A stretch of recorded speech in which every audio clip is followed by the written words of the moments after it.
ask the question standing in my name on the order paper and declare my interest as Deputy Colonel Commandant of the Brigade of Gurkhas. Wimbledon.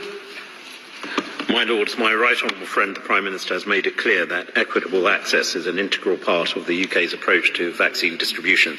The United Kingdom has provided £548 million to COVAX, which has already delivered over 59 million doses across 3 continents. This includes 348,000 doses to Nepal. In total, COVAX has allocated almost 2 million doses to Nepal, which will be delivered free of charge. We will share the majority of any future domestic vaccine surplus with COVAX. Lancaster of Kimbolton. My Lords, there can be no greater champion in government for Nepal than my noble friend, the Minister, in part because he understands, as your Lordship's House understands, the great bond that exists between our 2 countries. For over 200 years, through every conflict and crisis our nation has faced, the brave men of Nepal have fought and died for the Crown. Now as COVID spreads across the North Indian plain, Nepal faces a crisis of its own. So can I simply ask the reassurance from my noble friend as the air corridor opens this evening that enduring comradeship that has stretched across the centuries will result in us doing everything we possibly can to support our ally? My Lords, may I return the compliment in paying tribute to my noble friend for his work and his advocacy for Nepal. But let me also further assure him, this morning I had a meeting with the Minister of Armed Forces. The MOD are standing up a military, medical and advisory team on the ground to assess. They will be leaving early next week to assess the requirements on the ground.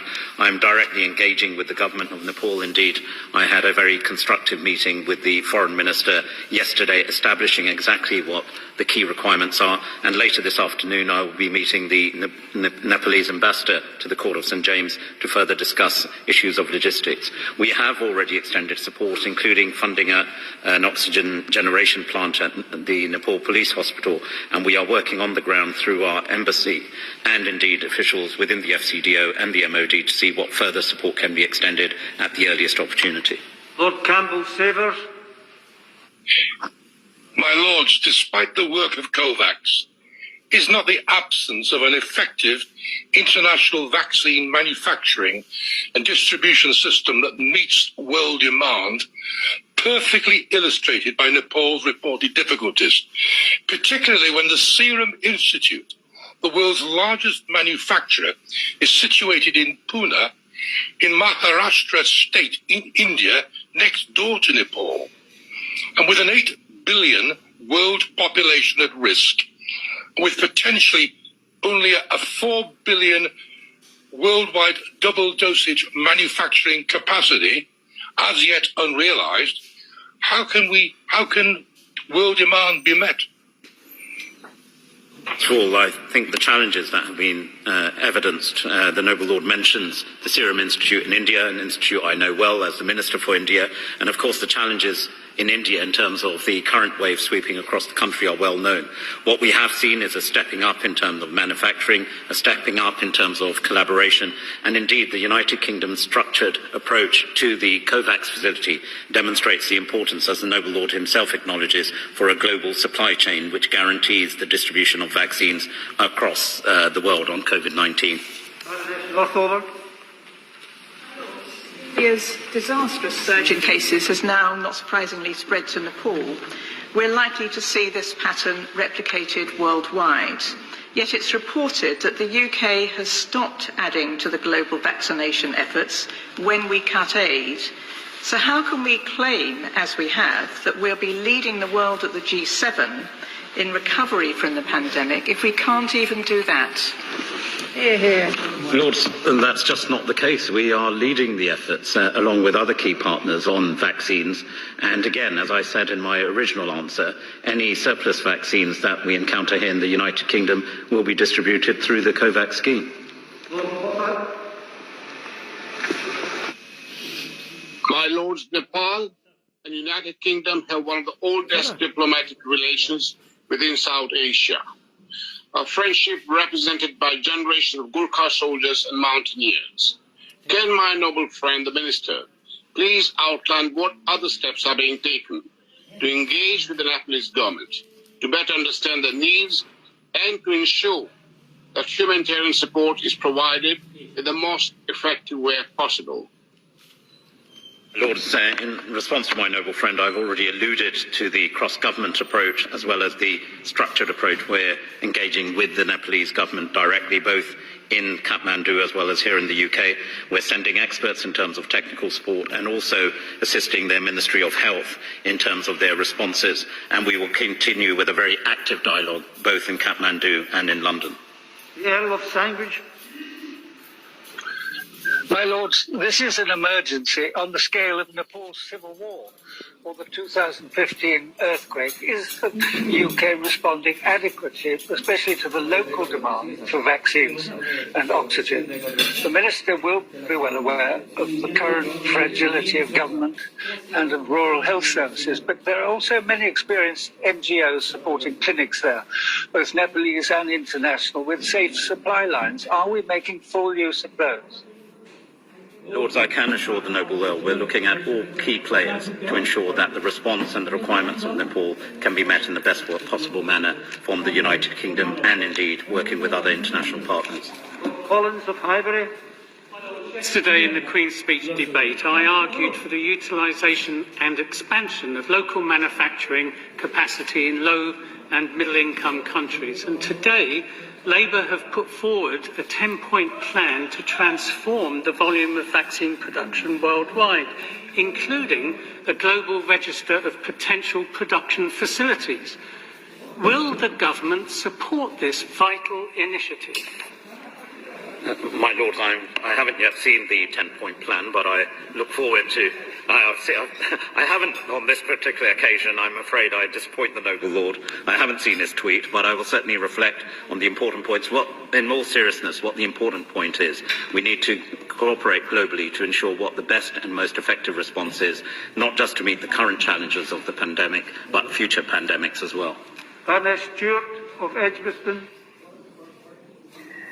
My Lords, whilst we have to await the outcome of the current census, but the current prediction or estimation of the population in the United Kingdom with Nepalese roots is between 80 and 100,000.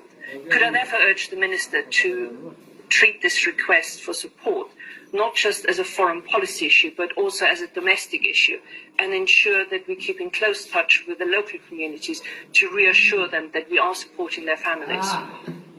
My Lords, I can give the Noble Lady that assurance. Our experience of the support we've extended to India lends to the strength of our diaspora communities, and I have asked my office to stand up a meeting with private sector representatives as well to see what we can do in strengthening the diaspora response to the needs of Nepal. Sheikh. I'd like to declare that I am the founder and chairman of the UK-Nepal Trade and Investment Forum and also vice chair of the APPG for Nepal. My Lord, the situation in Nepal is dire and they need our immediate help. I received representations from the Nepalese diaspora and also had several discussions with His Excellency, the Ambassador for Nepal. My Lords, the country needs ICU ventilators, oxygen cylinders and concentrators, oxygen plants, ICU beds, test kits, and of course, vaccines. My Lords, I've written to my noble friend, the Minister, on the matter. I'm waiting for an answer. My Lords, I would also like to say that on my part, I'm galvanizing the Muslim charities to provide aid in Nepal immediately.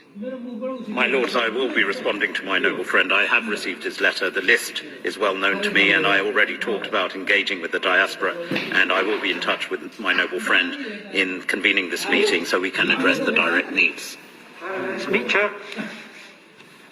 My Lords, I fully support the UK government, indeed applaud the government for providing vaccines to Nepal and other developing countries.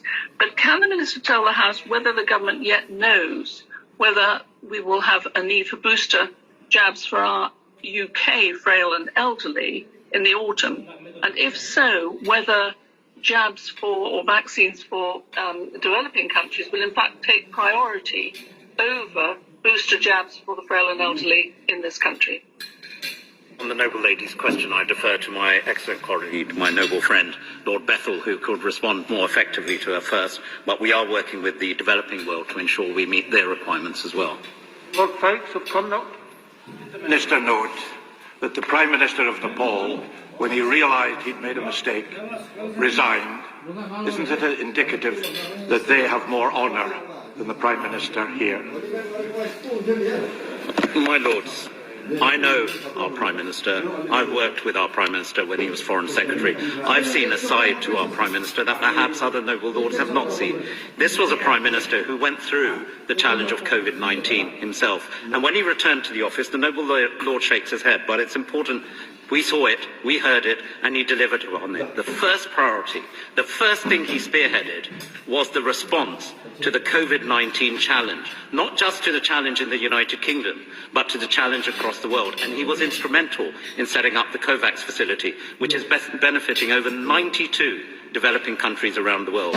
That is the fact. Our Prime Minister is someone I know personally, I know well, and he's led from the front on this agenda. My Lords, the time allowed for this question has elapsed. My Lords, I beg to move the House adjourns.